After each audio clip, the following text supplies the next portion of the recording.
صحیح بخاری حدیث نمبر 106۔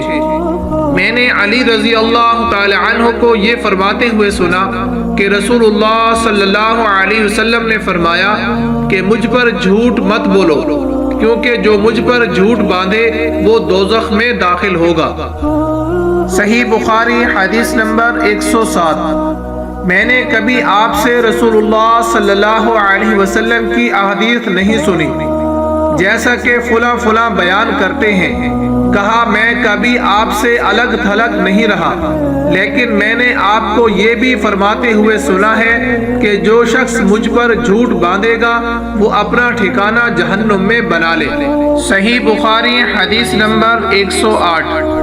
مجھے بہت سی حدیثیں بیان کرنے سے یہ بات روکتی ہے کہ نبی کریم صلی اللہ علیہ وسلم نے فرمایا کہ جو شخص مجھ پر جان بوجھ کر جھوٹ باندھے وہ اپنا ٹھکانہ جہنم میں بنا لے۔ صحیح بخاری حدیث نمبر 109۔ میں نے رسول اللہ صلی اللہ علیہ وسلم کو یہ فرماتے ہوئے سنا کہ جو شخص میرے نام سے وہ بات بیان کرے جو میں نے نہیں کہی تو وہ اپنا ٹھکانہ جہنم میں بنا لے۔ صحیح بخاری حدیث نمبر 110۔